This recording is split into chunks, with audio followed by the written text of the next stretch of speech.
वृंदावन के एक संत भये, वो नित्य सोहिनी सेवा करते और या भाव से करते कि या सोहिनी करते करते करते करते कभी तो या ब्रज की रज में श्यामा श्याम के श्री चरणार विंद के लक्षण दिखेंगे, उनके फुटप्रिंट्स के दर्शन होंगे काउदना। तो यही भाव से पूरे वृंदावन की रज को मार्जन करते, कभी कोई गली में, कभी कोई गली में, कभी कहीं कभी कहीं।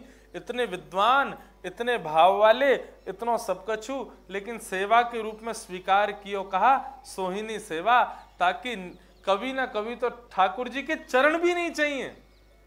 ऐसा नहीं कि ठाकुर जी दिखे या ठाकुर जी के चरण दिख जाएं, बोले हमें तो केवल चिन्ह दिख जाएं, बस वो चिन्ह मात्र हमारा कल्याण कर देंगे। नित्य यही भाव से विचरण करते और बार बार इसी भाव में प्रविष्ट होते थे। इसका मतलब यह था कि चिन्ह उनको दिखते थे, ठाकुर जी के चिन्ह का दर्शन होता था। एक ब्रज के संत कुछ दिन पहले मुझे मिले, मैं उनके पास बैठा था, कुछ भाव सुना रहा था, तो उन्होंने मुझे कहा कि लाला अपने संपूर्ण जीवन को भजन को एक बल तो को दे दूं। नहीं महाराज जी, बल तो मुझको ना चाहिए, लेकिन हाँ आपने कछु अनुभव किया हो अपने ब्रजवास में, यहाँ के भजन में, तो कछु अनुभव मोसो साझा करो।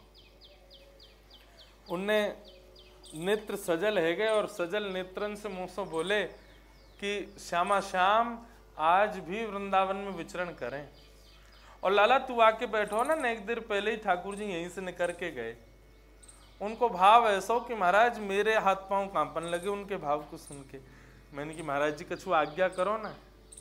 बोले आज्ञा केवल एक ही है, कभी भी मन में ऐसा भाव उठे, रात्रि में 2-3 बजे नींद खुल जाए और मन बड़ो घबरावे विचलित हो गए, तो पानी पी के सो मत जाइयो। मैंने तो फिर क्या करूं? बोले तभी हाथ पांव धो के और मुख धो के तिलक लगा के सुंदर वस्त्र धारण करके वृंदावन की परिक्रमा में चलो जाइयो अकेलो ही। मैंने कहा फिर?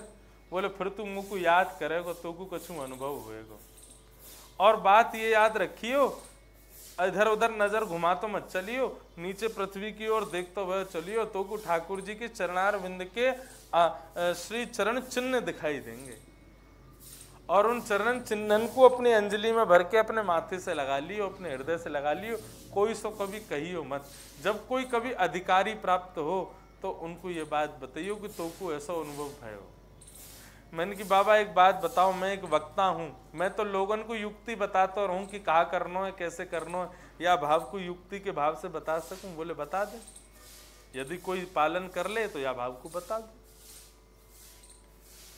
ऐसे आज भी संत हैं वृंदावन में जो ठाकुर जी के नित्य दर्शन करते हैं।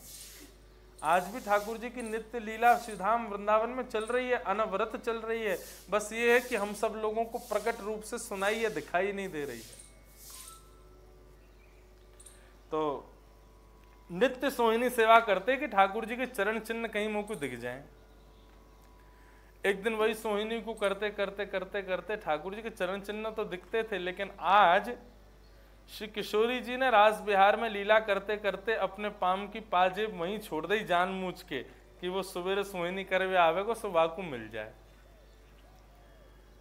सोहिनी करते करते उनको वो पाजेब प्राप्त भई और जैसी पाजेब उनने हाथ में उठाई तो स्पर्श करती अनुभव हो गया कि ये तो श्यामा जी की है, ये साधारण मानव की नहीं है।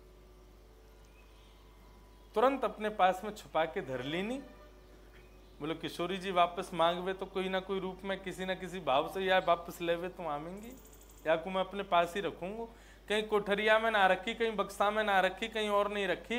क्यों? बोले कहीं से भी ये तो अंतर ध्यान कर सके, अपने अंग से लगा के रखूंगा। क्यों? ताकि निकालना भी होगा तो मुंह को हिलामेंगे तो सही, मुंह को न झकझोरेंगे तो सही, कोई ना कोई भाव से मेरा स्पर्श करना ही पड़ेगा, बाद से पहले मिलेगी नहीं। तो अपने बाम में और यहाँ अपने भुजा से वाकु बांध लियो और पहन करके रहने लगे।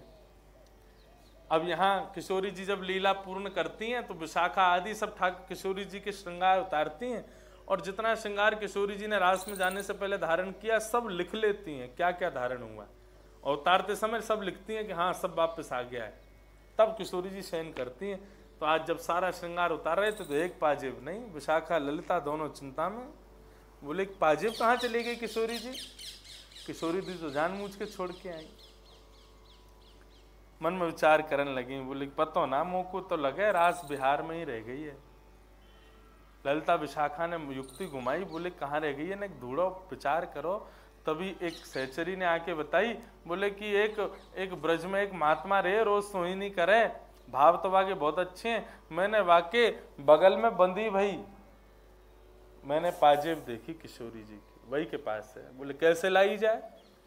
तो विशाखा जी एक वृद्ध मैया को रूप धारण करके गई और जाकर के बोली बाबा। बोले हाँ मैया।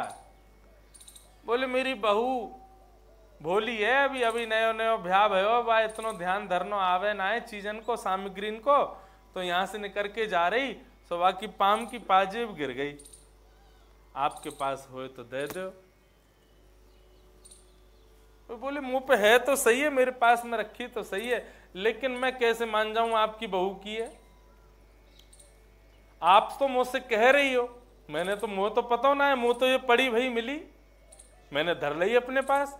अभी मैं आपके बात मान करके आपको दे दूं और फिर 2 घंटा बाद कोई और आके कहे कि भैया वो पाजेब हमारी है थी, तो मैं तो चिंता में आ जाऊंगा, मैंने झूठे गलत आदमी को दे दी। आप सिद्ध कर दो ये पाजेब आपकी है तो मैं आपको दे दूंगा।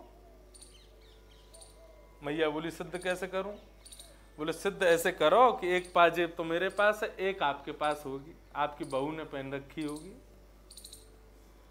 बहू से उतरवा के मत लेंगे, बहू को लेके आओ और आके एक पाम में मैं पाजेब जब देख लूंगा तो दूसरे पाम की पाजेब दे दूंगा।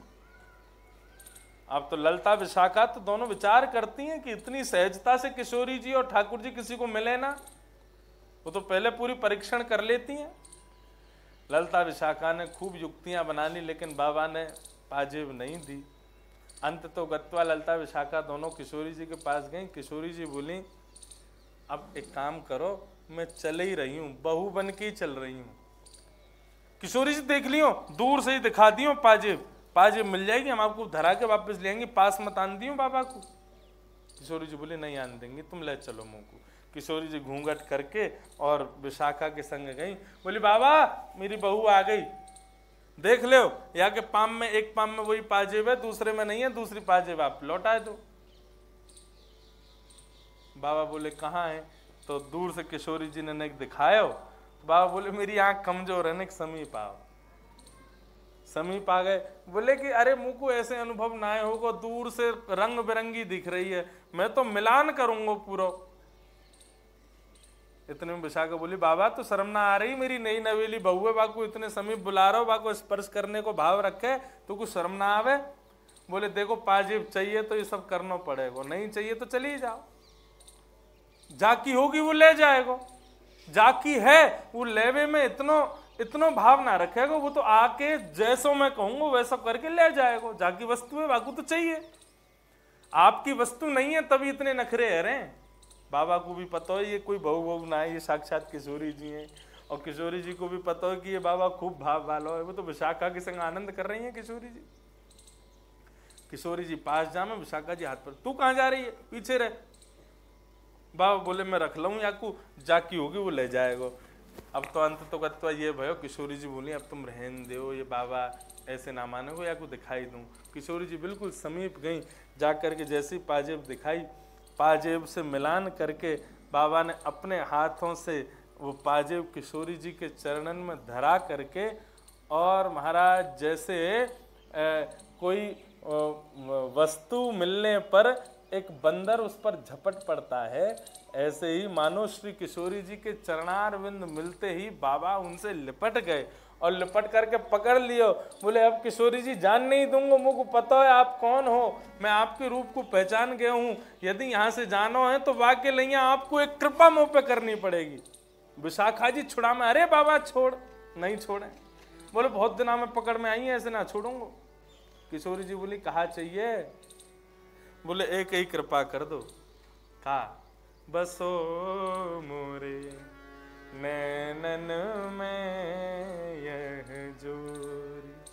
सोहिनी करते करते कमर झुक गई है मेरी, आपके चरण चिन्हन को देखते देखते मेरे नेत्र जो है नित्य सजल हूं मैं, लेकिन अब मेरा मुंह में इतनी सामर्थ्य ना रही कि मैं नित्य सोहिनी करूं, नित्य आपके चरण रज को देखूं।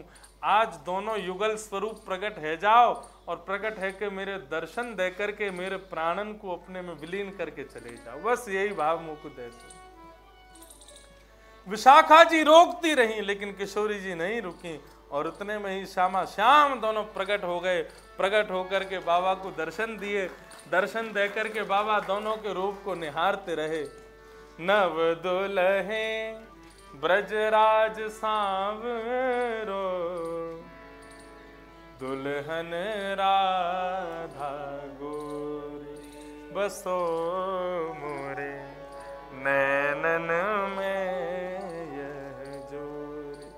बाबा उठ करके परिक्रमा करने लगे। एक भाई, दो भाई, तीन भाई, चार भाई लगाते ही जा रहे। श्यामा श्याम बोलने लगे, बोले बाबा कहा कर रहे हो?